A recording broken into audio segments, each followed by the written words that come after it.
Hey, it's NPR's Book of the Day. I'm Andrew Limbong. Often, utopia means sci-fi, right? Like flying cars and world peace and those machines they have in Star Trek that can make any meal you want on command. Today's novel deals with a utopia of sorts, but it's rooted in a real-life place. It's called Happy Land by Dolen Perkins-Valdez, and it's about a secret community of formerly enslaved people making a home for themselves in the mountains. And she talks to NPR's Michel Martin about stumbling upon evidence of communities like this existing while trying to learn to play the banjo. That's ahead. This message comes from Sony Pictures Home Entertainment, presenting Paddington in Peru, the irresistible movie that critics say is a funny, heartwarming adventure for the whole family. Certified fresh and verified hot on Rotten Tomatoes. Watch at home on digital today. Rated PG. This message comes from REI Co-op. REI believes there are places within yourself you find only outside, where you can defy your fears, find your grit, and say, I did that. REI has the gear, clothing, classes, and advice to help get you there. Visit your local REI Co-op or rei.com. It's a story you may have heard from your elders about a caravan of formerly enslaved people who made their way to the mountains of Appalachia, where they founded a secret territory where they could make their own rules and live their own way, free of the heavy hand of former enslavers. What was this place, this happy kingdom, and what happened to it? That's the story at the center of a new historical novel titled Happy Land by Dolen Perkins-Valdez, and she's here with us now to tell us more about it. Welcome. Thank you for having me. Okay, so, fact or fiction? Both. Both. But there's a lot of fact in this novel. I thought I was making up more than I was, and then one of the women who helped me research read the early copy and said, you used a lot from the archives, and I realized there's a lot of fact here. So tell me about this, because honestly, this is a story that I was never taught in school. I think some of us know about autonomous, Black communities like the Gullah Geechee people in South Carolina, or many people may have heard about places that people wanted to set up sort of utopian Black communities, but the idea that this actually existed, how do we know this? Well, when I first discovered it, I didn't know whether or not it was true. I wondered if it was local lore because it was so fantastical. Like you mentioned, there were these Black intentional communities. But in this one, they called themselves royalty. They called themselves a king and a queen. And that part of it was what ignited my imagination. How did you hear about this to begin with? My pandemic hobby, Michelle, was learning how to play the banjo, and I was researching Western North Carolina. There was this pamphlet by a local historian, Sadie Smathers Patton, that had been published in 1957, and that was considered the sort of document that verified the account and that gave us everything that we knew about the kingdom. Well, the pamphlet said that they came up from Mississippi after slavery ended, looking for a better life, and that they established this community on the mountain where they could be free from, the nation's ills. But what she got wrong, and it didn't sound right to me when I first read it, they didn't come all the way from Mississippi. They came right down from Spartanburg County, South Carolina, and they were fleeing Klan violence, I believe. Wow. Tell us about the story that you tell in your novel. I decided, first thing I want to do is correct some of the things that have been assumed to be true for over, 60 years. And then the second thing I wanted to do was to ask myself and to ask my reader, what did it mean for these people to be property owners in North Carolina in the 1870s and 1880s? What did it mean both symbolically, metaphorically, spiritually, emotionally? What did it mean for them?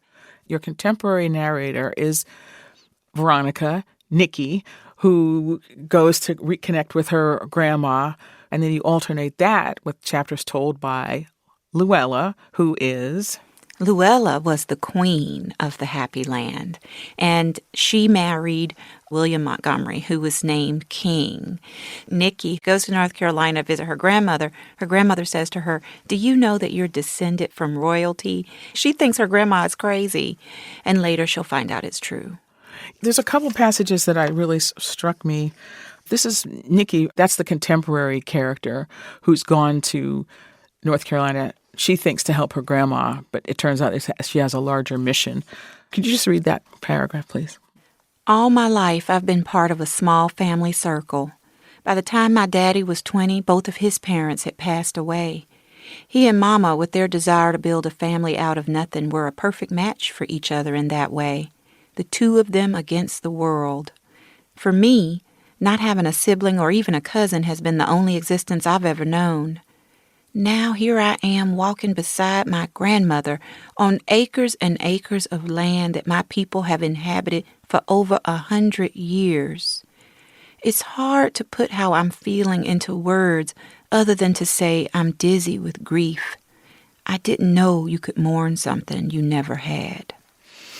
Okay, that to me is a very poignant message there, because I think it says a lot of things about a lot of people, and not just this moment in this novel, but it also, I think, speaks to a larger longing. Yes, I felt like one of the things that's happening with Nikki is this idea that the land is hers. And we don't just mean in terms of a property deed, right? We're not just talking about land ownership. We're talking about believing that America belongs to you, believing that this land is our land, right? It's a sense not only of individual property ownership, but also a sense of community. The book really describes kind of the work and the day-to-day labor and the commitment that all these people have, but there's still this kind of shadow of menace just on the edges of their story, right? So tell me what happened to the community. It's impossible to write this story without menace because of the time in which this happened. But in real life, the land stayed in the hands of kingdom descendants until 1919, and then they sold it. And I think even though in real life that wasn't the case, I think that the comparison to Black land loss still matters. There's estrangement in this novel, that relationships are rendered. And I feel like there is a lesson there, which is to say that there's histories being lost every day. Absolutely. Because the main question of the book is, what happens when we don't have our history? And my hope is that, people will be inspired to just ask their elders questions while their elders are here. Dolen Perkins-Valdez is the author of the new novel, Happy Land. Dolen, thanks so much for coming by. Thank you for having me. And just a reminder that signing up for Book of the Day Plus is a great way to support NPR's book coverage and public media. And you'll get to listen to every episode sponsor-free. So please, go find out more at plus.npr.org/Book of the Day.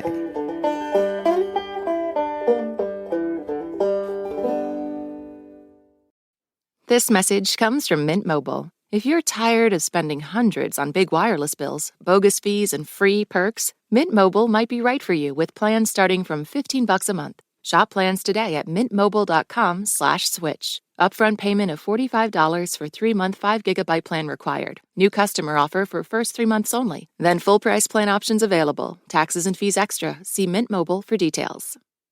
This message comes from Schwab. At Schwab, how you invest is your choice, not theirs. That's why when it comes to managing your wealth, Schwab gives you more choices. You can invest and trade on your own. Plus, get advice and more comprehensive wealth solutions to help meet your unique needs. With award-winning service, low costs, and transparent advice, you can manage your wealth your way at Schwab. Visit schwab.com to learn more. This message comes from Mint Mobile. Mint Mobile took what's wrong with wireless and made it right. They offer premium wireless plans for less, and all plans include high-speed data, unlimited talk and text, and nationwide coverage. See for yourself at mintmobile.com/switch.